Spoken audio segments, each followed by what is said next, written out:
This is the Pool Together Community Podcast. Pool Together is the world's #1 no-loss prize savings account, and you can visit PoolTogether.com to deposit. You're listening to the Pool Together Community Podcast. I'm your host, Millie Yearly, aka Tim, aka I have a lot of cats and they're all very scared right now because I just did that. And I'm here with Anjali and James from Collab.Land and from Abridged. So thanks for being here with the Pool Together community for our podcast, you two. Thank you, GM, everyone that's in the audience and everyone listening. So happy to be here with James today. It's a rare day that we get to be on a podcast together, so I'm going to enjoy it. Same here. Glad to be here, GM, everyone. And looking forward to this. I mean, you two, it's great to have two people on the podcast. Usually it's one-on-one, but it's great to have this, like, the trifecta here. Also, you guys sound great. You guys got those podcast voices, you know. So it's exciting to talk to you for the next 30 minutes or so. But let me hear your origin stories. As all heroes, you don't want to be the main character in crypto. I know that. But you can always be a hero in crypto. So how'd you get into it? What's your origin story? I'm going to let James start, and then I will finish off. Okay, let me begin. I started in 2016 in crypto. The first foray into Ethereum specifically was the World Computer meme. And I came from game development, and I created, or not created, but helped launch a game called Farmville. This is many years ago. And we had stumbled into AWS, which was Amazon Web Services. And when I looked at the success of the game, this was very early on in like social gaming. The success of the game was really due to the infrastructure. So when I heard this, like, because I was in Bitcoin, I was like, wait, the world computer? Like, I don't have to manage servers?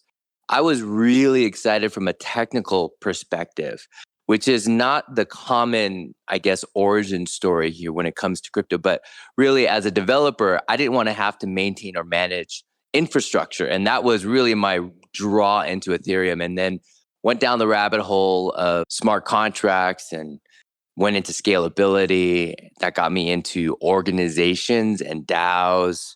And that led to developing tools for developers, which Abridged initially with its SDK was a dev tooling provider, and Collab.Land was a reference implementation to the no-code dev tooling that we had initially launched. And then people were like, oh, you know, we love Collab.Land, but we don't want to have to do this dev tooling stuff. We don't want our own bot. We just want this bot that already works. And then Collab.Land was born. I initially thought this is going to be a great tool for DAOs. And then Anjali was like, wait a second here. There is a world beyond just DAOs. There's this thing called NFTs. And so we said, okay, maybe this could be a more generalized tool for community building in general, rather than just for DAO tooling, or what we were coining the term DAO ops at the time. And then I'll let Anjali continue on. Yeah, that's kind of where I fit in.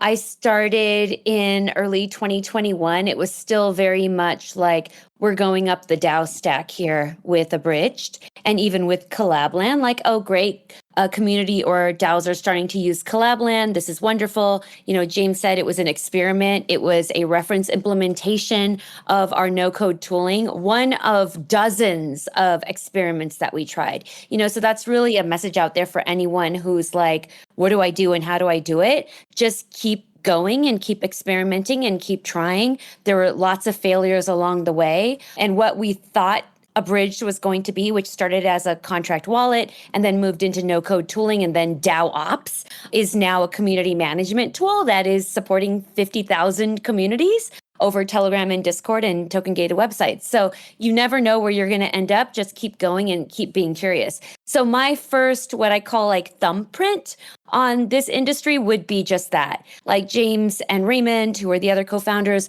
were like, we want to go up the DAO tooling stack, build more and more robust, intricate tools just for DAOs. And for me, I'm coming in with like, wait a minute, NFTs, this is incredible. This is art. This is community. This is something that can be something so special, and bring in people that maybe aren't just interested in the DAO governance aspect, but that are interested in like collecting beautiful things, collecting beautiful pictures.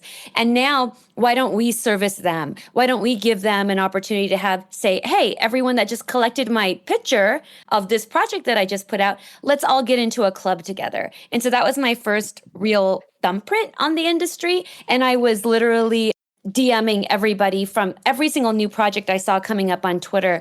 I would DM them from the Collab.Land account, which that sounds crazy now, but in the summer of 2021, it made perfect sense.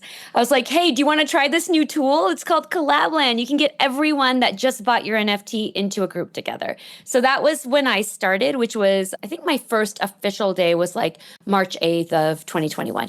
Wow. March 8th of 2021. That's like, it seems so long ago, but it's not so long ago, but it is in crypto. It's like a decade. I have a Farmville story that I will insert real quick. One of my first, I've only had a couple viral videos in my personal YouTube account. One of them was back in iPhone 3G days. There was like a mount for your dashboard for your car.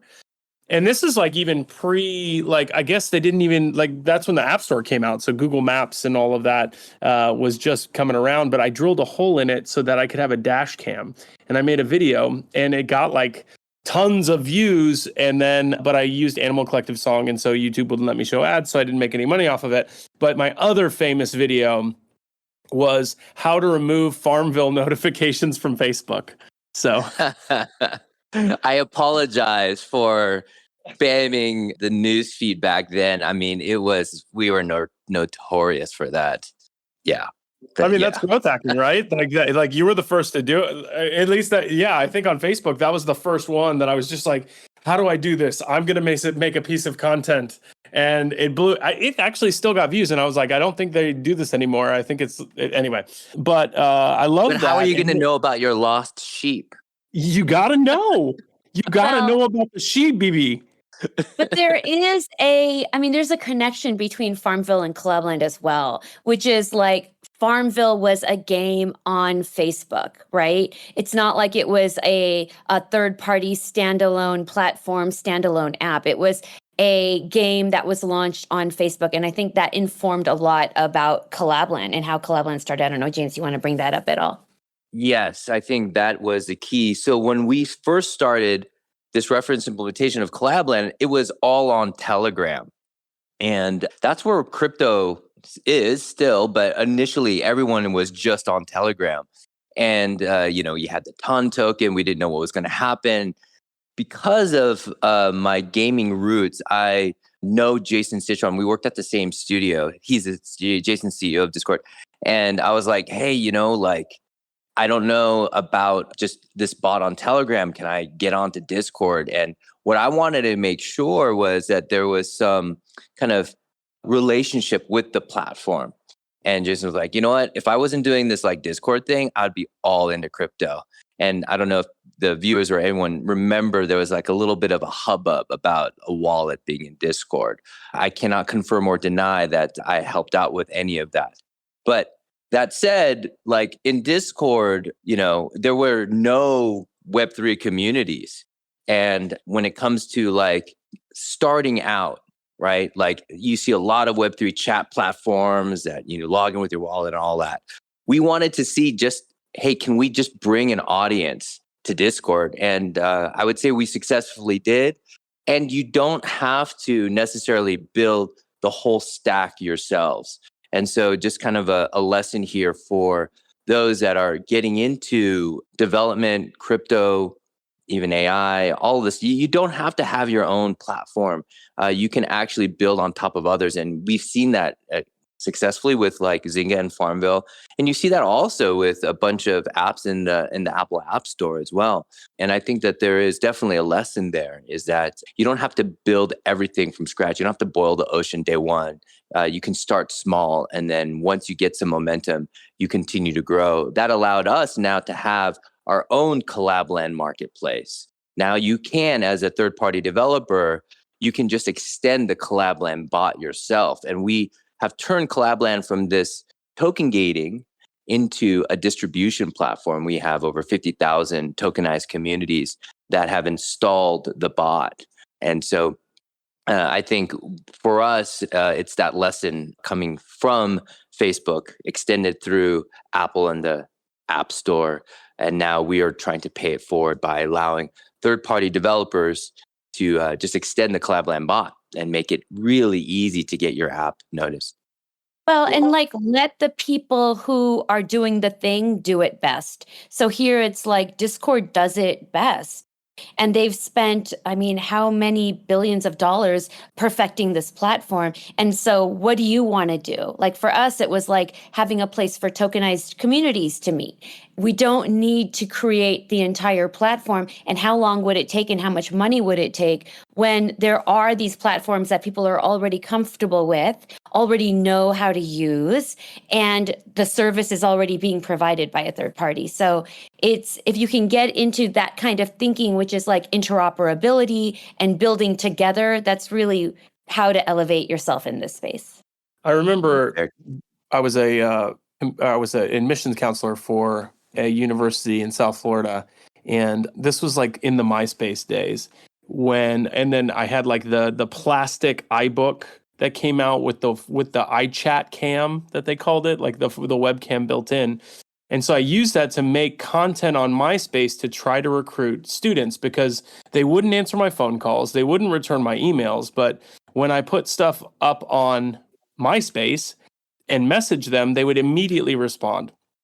And so that actually got me into social media marketing, which I didn't even know it was a thing. That's what you did. But then I started helping businesses sell on Facebook and nonprofits and and then Squarespace websites came out. There's a lot of no-code solutions and ways to do business in tech that did, you don't have to be technical to do that. So I was really excited about it, and I felt like a pioneer of sorts. I felt like I was on the frontier of technology.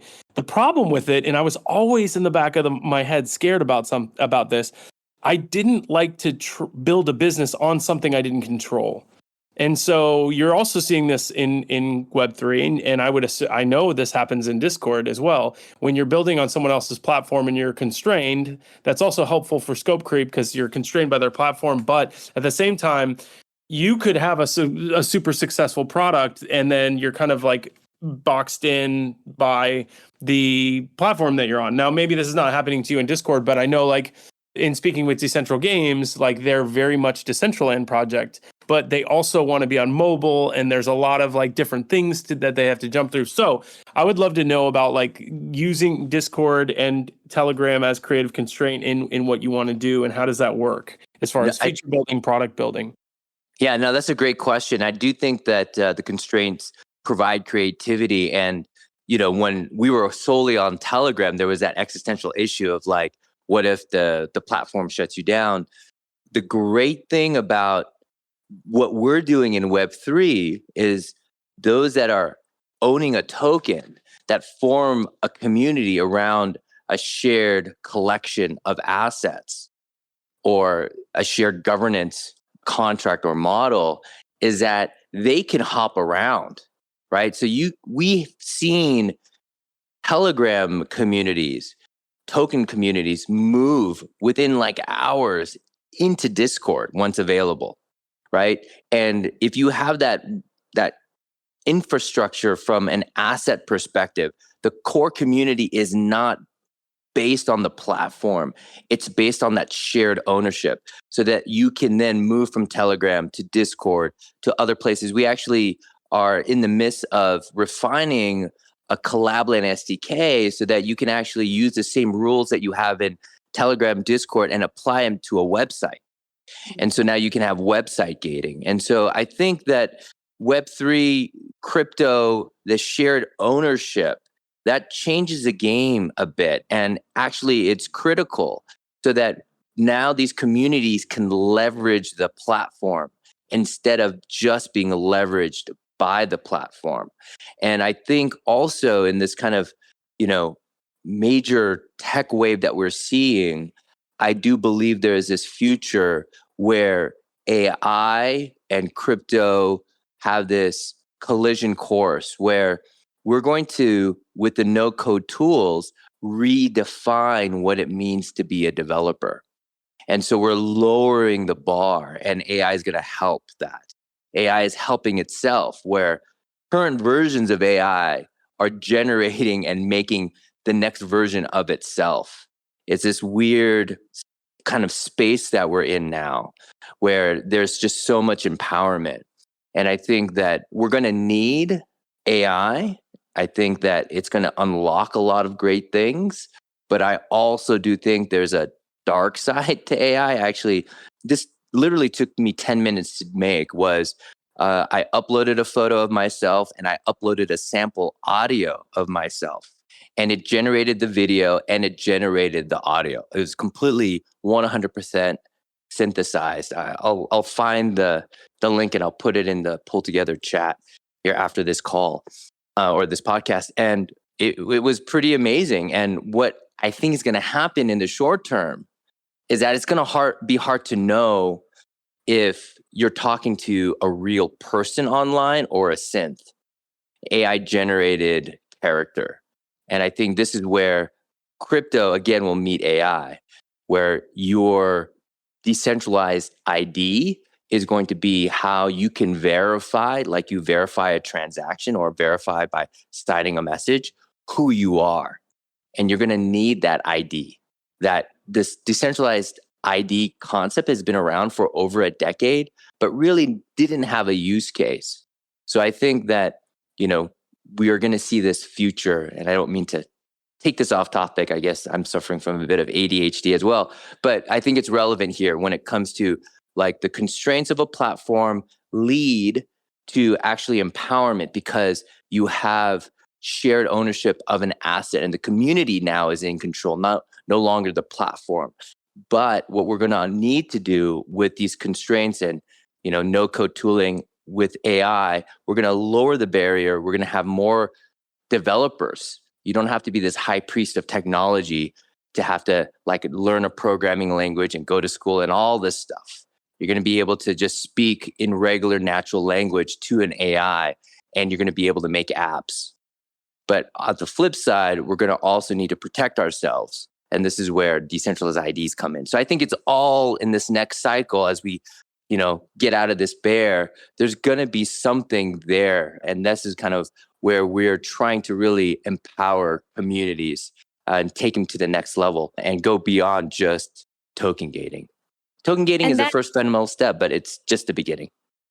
Right. And just to add on to what James is, and I think there is a way to get back to Collab.Land from that. Yes, he is very bullish on AI and using AI for the future of Collab.Land. And that could be its whole other podcast, Millie Yearly. So think about that. If you want to talk about that again, absolutely. James is your guy because we're talking about it. About that.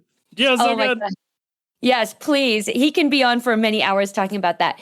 But as far as your initial question is like existential crisis, we don't see that as an existential crisis for Collab.Land. When we think about Collab.Land, we think about all the communities that we support and working together with everyone else in this crypto community space in order to help communities thrive and survive. So yes, we don't want there to be a limitation on where crypto communities go. Like James mentioned about we also have a token gated website product, and we also have the SDK that's going to be open. So if you've ever connected with Collab.Land on Telegram or on Discord, then you'll be able to move your community anywhere you want. And that is open for everybody. You can move anyone can create a website and have everyone be able to move their community. That's the beauty of this space, not just thinking about how specifically Collab.Land is going to survive. We're going to be surviving. You know that we have a Collab.Land co-op that we launched this year. We have a token now. We're inviting everyone to participate and build together. We have this marketplace so we can have developers come and join in.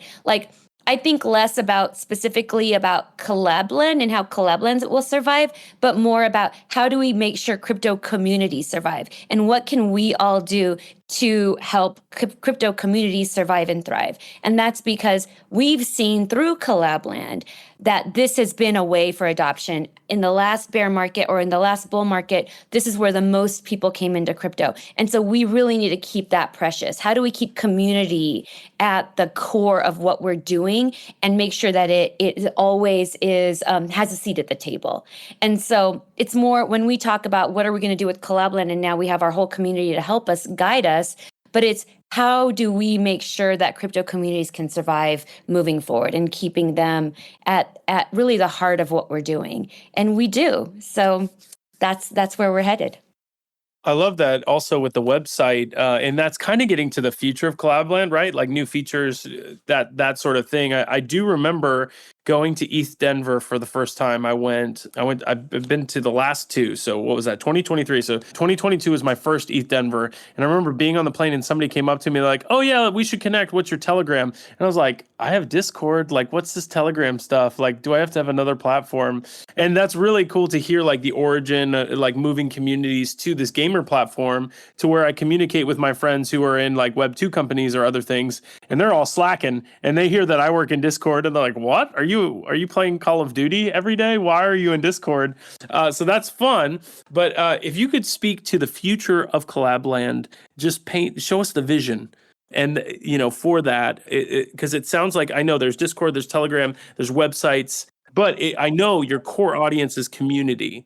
So, and we know about communities, they're fickle beasts, they're cats, herding cats. So you kind of have to be where the communities are. So if you could speak to that.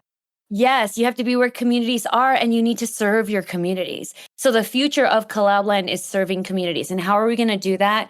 One, we are going to be activating. So with Collab.Land, like James mentioned, we have 50,000 active communities. Actually, that's not the number of communities that have ever installed Collab.Land. That number is like 75,000 and up. But our active communities right now sit at 50,000. And within those 50,000 community, we have 8.8 million wallet connections, which translates to 2.6 million unique Discord IDs. However, we have about another 90 million Discord IDs within those 50,000 communities. And what do we do with these people that are, number one, so there's a couple of different approaches. One, how do we activate the people that are sitting on the sidelines waiting to get involved with crypto? How do we show them like there's an opportunity here and get your feet wet? And once you get your feet wet, we know that time to token is the hardest part, that 0 to 1 part. But once you get to 1, once you have your first crypto token, once you're engaged in that way, activated in that way, then sky's the limit. Everyone's going to start engaging in a whole bunch of different ways. And we saw that with NBA Top Shots, where it's like they were on Flow and it's a closed blockchain, it's a closed system. They're not out there in the world, but about 10% of the people that were in NBA Top Shots moved out of NBA Top Shots and moved into other projects. And so now we have this 90 million group of people that are just sitting on the sidelines waiting to be activated. How do we activate them? So that's what we're doing right there, which is engaging them. And we have a lot of plans for how to engage them. And then James spoke a little bit about decentralized ID and building reputation. Now it's, okay, we're in a bear market. This is tough. It's tough for everybody right now. But what we're going to do is provide reputation and showing proof of your contribution. Once we help people that are in the space right now show what they're doing and get credit for what they're doing, that's kind of the next two different approaches for Collab.Land, which is activating the people that are sitting on the sidelines and also giving reputation and helping our community members right now build a reputation. So that way there is evidence that what they were doing while they were here. And so when the next bull market comes around, they're going to be able to show evidence of that. So really, we're in the service business, and that's what we want to do, is serve our communities and help people get into crypto. Like James and I personally and our whole team believe this is the way to solve a lot of the issues that we have.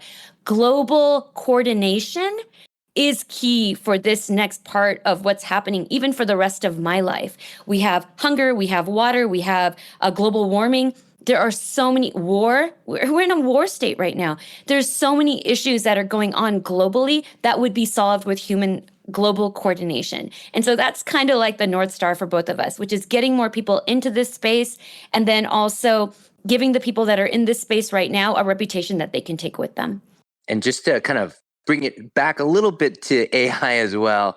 I don't mean to be that guy, but there's this kind of threat as well when it comes to general artificial intelligence, AGI or ASI, artificial super intelligence, and how we're going to coordinate the entire world and make sure that this AI doesn't kind of take over. I think it's going to happen one DAO at a time. And you'll have coordination within DAOs. These DAOs will start to network. And I think that's kind of how we can practically approach this. But it all is driven by, communities. And then from the communities, it goes down to the individual, as Anjali was saying. And so we have a lot of products that are in the works that we're going to announce, and super excited by the ability to have reputation. So we turn crypto, from which people think of just purely financial, into an identity play where people can verify and build up their reputation online. And that then leads to things that you can do financially. So part of the unlock will be under collateralized or non-collateralized loans as well, because that's basically what your credit score is how creditworthy are you? It's just your reputation. Why can't we have this be democratized and decentralized? So now we can, pay it forward when it comes to people that, are wanting to be part of the system, but are locked out because for whatever disadvantage or whatever non-privilege they were born into or have. I think that decentralized IDs and reputation based off of that gives everyone that foothold. And that's super inspiring to us. And I think that will be kind of this next unlock that we see. Well, I love that. And I love how you tie the mission of Collab.Land to existential threats. I mean, I read the 3-Body Problem trilogy. We have to join forces. We have to work together globally against those sorts of things. And I love that about uniting communities and uniting DAOs. But listen, this was this is Orange Juice Concentrate podcast. That's what this was. But I want to let you go. But we got to do this again soon. But PoolTogether community loves Collab.Land. We use it in our community calls. Thank you so much for making POAP claiming so easy. But then also there's so much more that Collab.Land does. And I love that the store or the developer tools and the websites, gating, all of that stuff. So we'll put links in the podcast description. So thank you both, James and Anjali, for being here. It's been a pleasure. Thanks for having us. Thank you so much. It's been a delight. I hope we get to see you again, and thanks for doing this. Awesome. All right, thanks. We're done. Thank you. All right. All right, hopping off. Thank you so much, Tim. That was really delightful. I'm so sorry we only had 30 minutes. Oh, no worries. Today, but we really appreciate it. Yeah, Anjali, thank you so much. And then we'll have this out next week. So okay, wonderful. We'll tweet it and tag you. Awesome. And I'm not kidding about AI. If you want James to come back and talk, if you want to just nerd out. We're already doing it. Yeah. I cannot keep him constrained. Yes. So yeah, if you want, okay, perfect. You're going to do it. It's going to be awesome. And then we'll see you again. Thank you so much. Okay. And for everybody in the audience, I see Chibi and I see and Darby and Bab and Denisio and 3S Kava. Thank you so much for hopping in and listening. I really, really appreciate everyone in the audience as well. Okay, bye-bye. All right, bye. Thanks for listening to the PoolTogether Community Podcast. You can visit PoolTogether.com to deposit, and we'd love to hear what you thought about today's episode. So visit the PoolTogether Discord and let us know.